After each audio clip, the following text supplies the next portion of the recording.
শহীদ president Ziaur Rahman কত বড় আল্লাহর ওলি ছিল। সেই সময় কোনো মিডিয়া ছিল না, কোনো প্রচার ছিল না। গোটা পৃথিবীর মধ্যে সবচাইতে বেশি মানুষরা জানাজা হয়েছিল।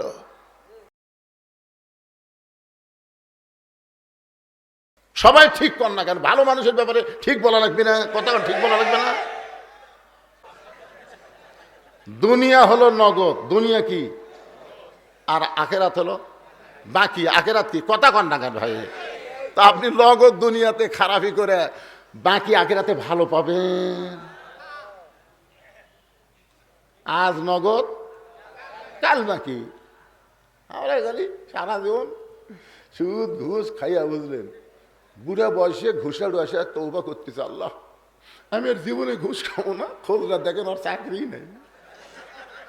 রিটায়ার করার পরে ওই কে কান্দায় কান্দে, চাল আমি আর জীবনে ঘুষ খাবো, আমি আর ঘুষ খাবো।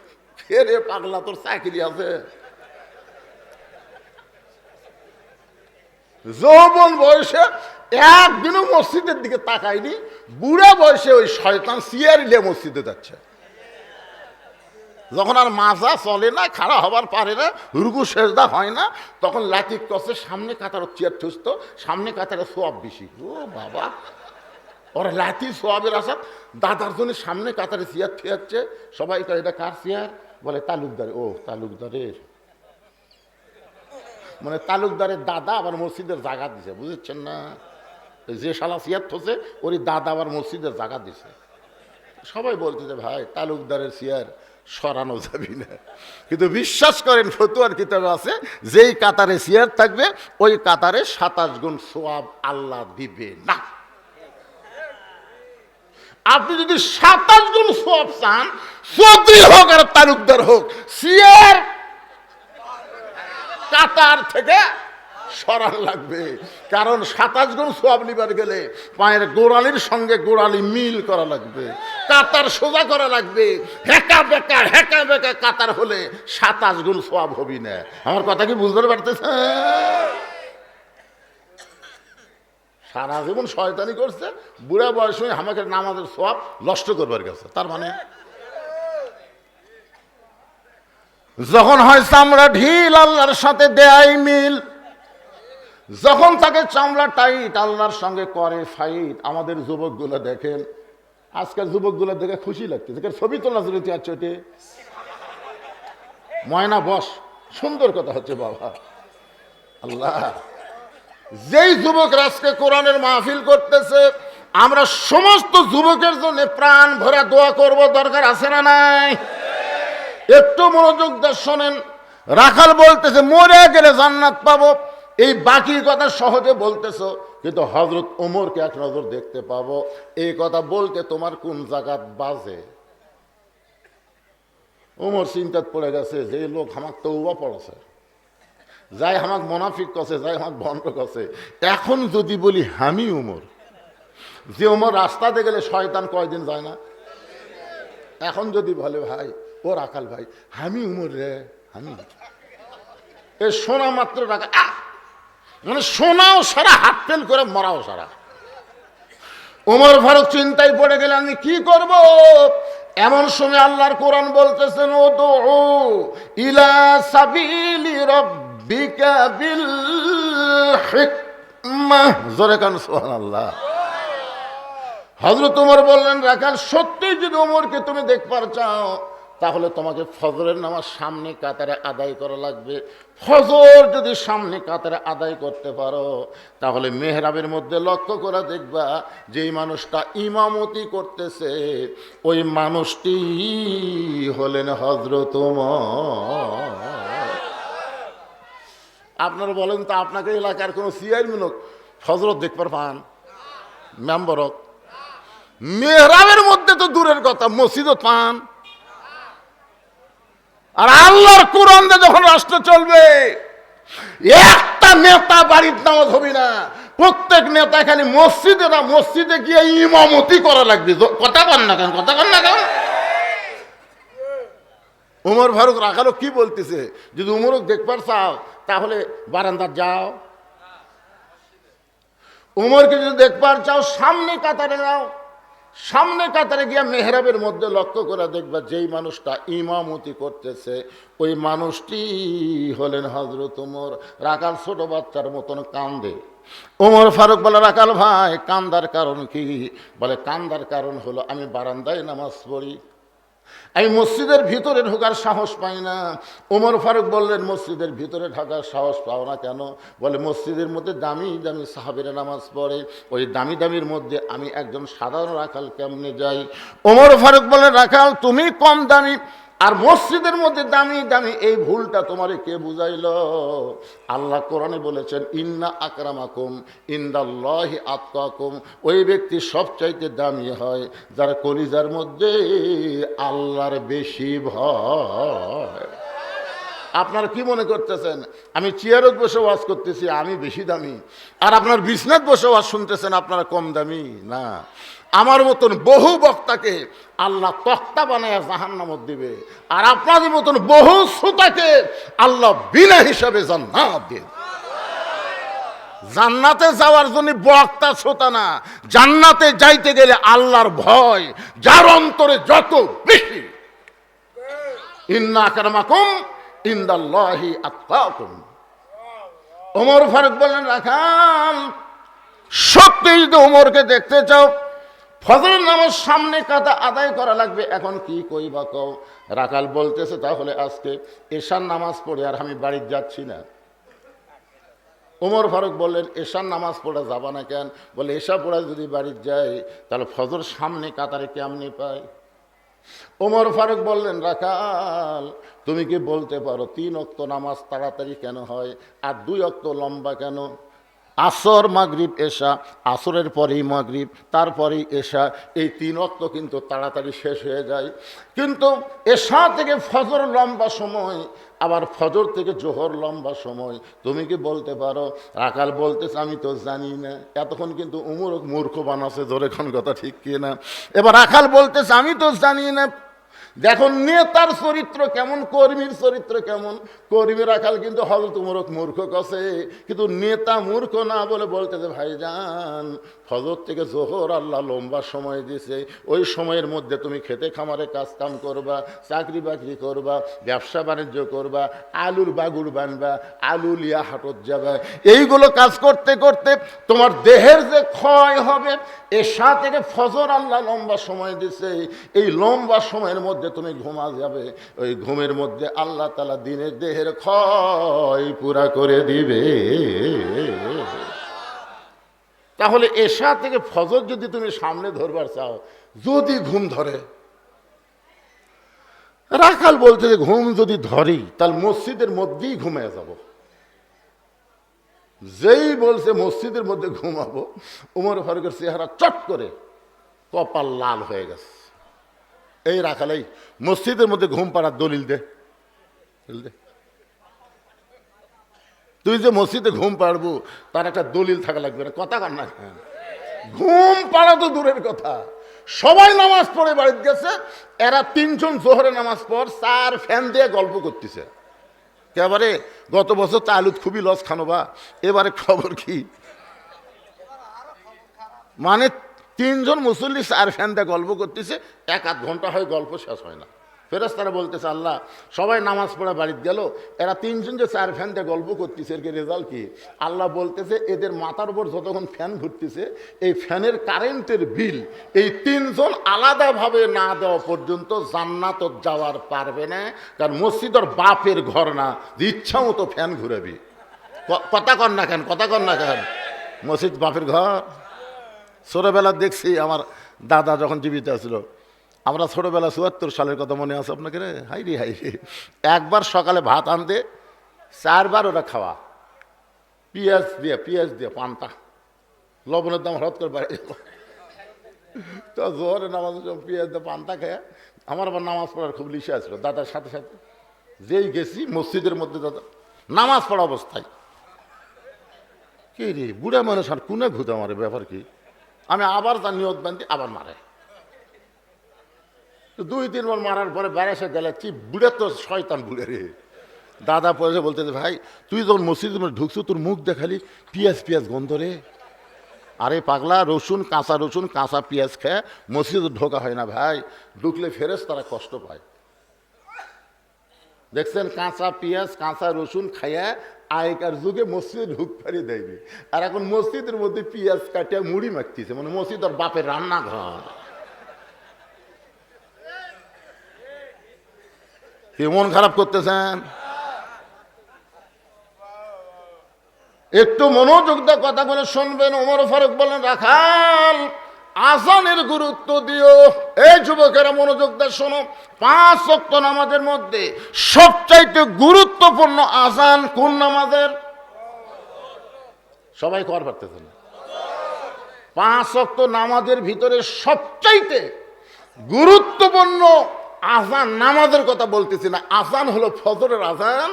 অন্য কোনো আজানে সেই শব্দ নেই, কিন্তু ফজরের আজানে একই শব্দ 2 বার মুয়াজ্জিন আপনাকে শোনায়। আপনার কি শুনবার পান? আর সালাতু খায়রুম মিনান নাওম শোনার পরে কেউ যদি ল্যাপের মধ্যে থাকে, কেউ যদি কম্বলের মধ্যে থাকে, তার অবস্থা কি হবে? হুজুর, হুজুর কি মনে হয়? কিন্তু কোন ভাই আপনি এত ফাঁকত আছেন কে? এই যুবক, রাত 1টা পর্যন্ত ফেসবুক চলেছে, রাত 1টা পর্যন্ত অশ্লীল ভিডিও দেখছে, আর যে আজান দিছে ওর কাছে আজানটা খারাপ লাগে, বুঝলেন? জানলা বন্ধ করে থুছে, মসজিদের দিকে জানলাই থয়নি, জানলা বন্ধ করে কম্বল মাথার উপর দিছে। এখন পাও বার হয়েছে, পাও টানে আনে বুকের কাছে থসে, বেড়া থেকে ভুলকিতে দেখা যাচ্ছে অনেক চাউলের বস্তা ঢাকা আছে, পাও নাই মাথাও নাই, যুবক গেল কোথায়?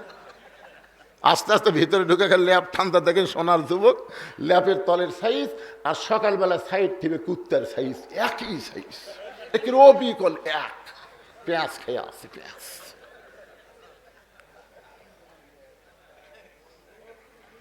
ফজরের নামাজ কেউ যদি জামাতের সঙ্গে না পড়ে, আল্লাহ রাসূল বলেছেন এশা আর ফজর এই 2 ওয়াক্ত জামাতে না পড়লে তার মধ্যে মুনাফিকি চলে আসবে। 2-1 দিন ভিন্ন কথা, কিন্তু লাগাতার যদি এই কামটা করে। আমার কথাকে বুঝতে পারলেন? ওমর ফারুক বললেন, রাখাল আজানের গুরুত্ব দিও, সবচাইতে গুরুত্বপূর্ণ আজান হলো ফজরের আজান। এতদিন রাখাল নামাজ পড়তো বারান্দায়, কিন্তু আজকে যেই মাত্র মুয়াজ্জিন ফজর আজান দিয়েছে, রাখাল আর্মির মতো রেফলাইট করে করে মসজিদের বারান্দায় থেকে মসজিদের দরজাত গেছে।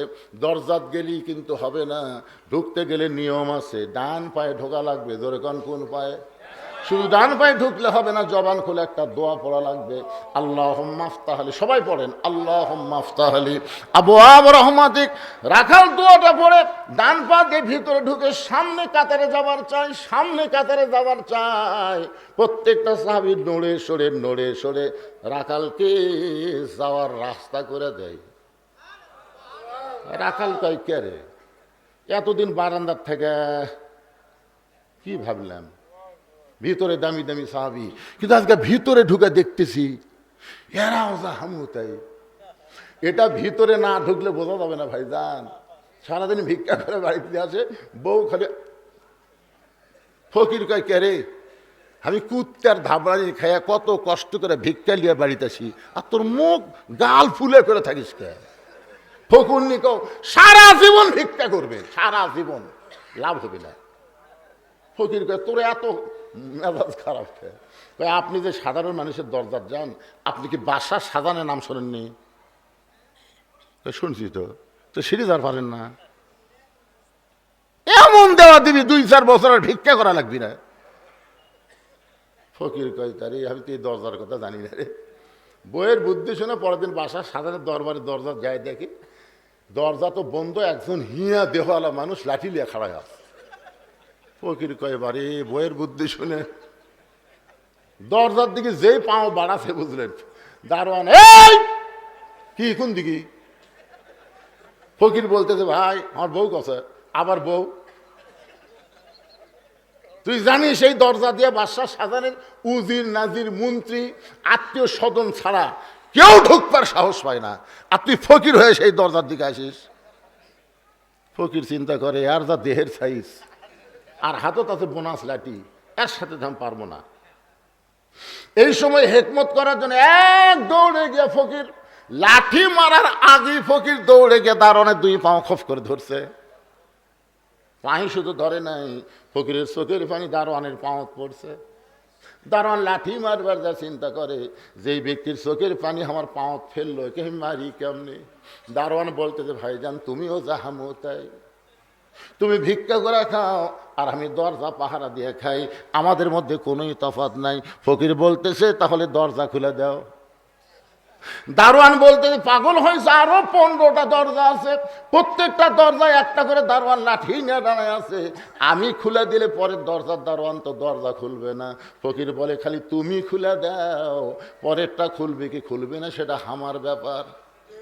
দারোয়ান ঠাট্টা করে দরজা খুলে দিতে, ঠাট্টা বোঝেন না যে পরের দরজা দারোয়ানের পিটন খাই এমনি বের হয়ে আসবে, এই মনে ঠাট্টা করে খুলে দিয়েছে। ফকির ঢুকে দেখে 100 গজ দূরে আর একটা দরজা।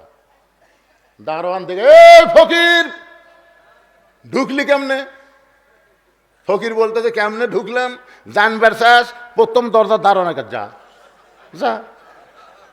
তুই আমার পরিচয় শুনে খুলে দিছে, এখন তুই পরিচয় শুনবো না দরজা খুলবো?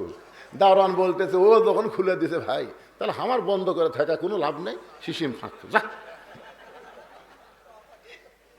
দ্বিতীয় দরজার দারোয়ান দরজা খুলে দিয়েছে। ইমাম গাজ্জালী বলেন কলেমা তয়্যিবা দিয়ে মৃত্যুর দরজা কেউ যদি মোকাবেলা করতে পারে ইমানের সাথে, কবর বলো, হাসর বলো, মিজান বলো, পুলসিরাত বলো, আর কোনো জায়গায় তোমাদেরকে আটকানো হবে না। জান্নাতের 8টা দরজা আল্লাহ খুলে দিবে। সালামুন আলাইকুম তিবতুম ফাদখুলুহা খালিদিন। সমস্ত দরজা খোলা পায় ফকির ভিতরে গেছে। কোথায় গেছে? ভিতরে যায় দেখে একজন লোক ঘুরতেছে, মাথাতে এরকম একটা, যা বলতেছে কে রে ভাই, এই ওইটা কে রে? এত চেহারা ফকির, এতগুলা দরজা পানি দিয়ে ভিতরে যখন ঢুকছে, এক ফকির মনে করলো পাপ হবি। করছে কি খবর? এই বাদশাহ সাজান কোন জায়গা? বাদশাহ সাজান ওটা হচ্ছে উজিরে আজম, মানে প্রধানমন্ত্রী। চুমকোটে বলতেছে ওরে বাবা, আজ পর্যন্ত আমরা কেউ নাম ধরে ডাকি না, সম্রাট জাহাপনা হিসেবে সম্বোধন করি, আর এই বেড়াকায় বাদশাহ সাজান কোন জায়গা? বলতেছে ভাইজান ওই যে এক ছোট্ট ঘর নাই, ওই ঘরের কাছে যান। ফকির এবার ঘরের কাছে গিয়ে দেখে দরজা বন্ধ, একটা জানালার পাল্লা খোলা। ওই পাল্লা দিয়ে ভিতর দিকে তাকায় দেখে গোটা ঘরের মধ্যে একজন মাত্র মানুষ 2 হাত এভাবে তুলে কাঁদতেছে আর বলতেছে ও বাদশার বাদশাহ, তোমার দরবারে আমি ফকির। আমি ফকির ফকির বলতে বলতে 2 চোখের পানি দিয়ে গাল ভিজে টপ টপ করে পড়তেছে। ফকির মনে মনে কয় বইয়ের বুদ্ধি শোনাইলাম বাদশার কাছে। আয়েশা থেকে বাদশা নিজেই ফকির হয়ে কান দিচ্ছে। এটা তো গজবের এলাকা রে, যেটি বাদশা কান্দে সেটি আমার মতন ফকিরের খাওয়া আছে? ফকির ভিতরে ঢুকে কি, ভিতরে ঢুকে ফকির চিন্তা, দুনিয়া হলো নগদ, দুনিয়া কি, আর আখেরাত হলো বাকি। আখেরাত কি? কথা কন না ভাই। তা আপনি নগদ দুনিয়াতে খারাপি করে বাকি আখেরাতে ভালো পাবেন। আজ নগদ কাল বাকি। আমরা খালি সারা জীবন সুদ ঘুষ খাইয়া, বুঝলেন, বুড়া বয়সে ঘুষা ডুষা তৌবা করতেছে, আল্লাহ আমি আর জীবনে ঘুষ খাবো না। খোঁজরা দেখেন ওর চাকরি নেই, রিটায়ার করার পরে ওই কে কান্দায় কান্দে, চাল আমি আর জীবনে ঘুষ খাবো, আমি আর ঘুষ খাবো। ফেরে পাগলা, তোর চাকরি আছে? যৌবন বয়সে একদিনও মসজিদের দিকে তাকায়নি, বুড়া বয়সে ওই শয়তান সিয়ারিলে মসজিদে যাচ্ছে। যখন আর মাজা চলে না, খাড়া হবার পারে না, রুকু সেজদা হয় না, তখন লাঠি কষে সামনে কাতার চেয়ার ঠুসতো, সামনে কাতারে সোয়াব বেশি। ও বাবা, ওরা লাঠি সোয়াবের আসার দাদার জন্য সামনে কাতারে চেয়ার থুয়াচ্ছে। সবাই তো এটা কার চেয়ার? বলে তালুকদার। ও তালুকদারের, মানে তালুকদারের দাদা আবার মসজিদের জায়গা দিছে, বুঝেছেন না? যে শালা সিয়ার থসে ওরই দাদা আবার মসজিদের জায়গা দিছে। সবাই বলতে যে ভাই তালুকদারের চেয়ার সরানো যাবি না, কিন্তু বিশ্বাস করেন ফতুয়ার কিতাবে আছে যেই কাতারে চেয়ার থাকবে ওই কাতারে 27 গুণ সওয়াব আল্লাহ দিবে না। আপনি যদি 27 গুণ সওয়াব চান, চৌধুরী হোক আর তালুকদার হোক, চেয়ার কাতার থেকে সরান লাগবে। কারণ 27 গুণ সওয়াব নিবার গেলে পায়ের গোড়ালির সঙ্গে গোড়ালি মিল করা লাগবে, কাতার সোজা করা লাগবে। হেঁকা বেঁকা কাতার হলে 27 গুণ সওয়াব হবি না। আমার কথা কি বুঝতে পারতেছে? সারা জীবন শয়তানি করছে, বুড়া বয়স হয়ে আমাকে নামাজের সওয়াব নষ্ট করবার গেছে। তার মানে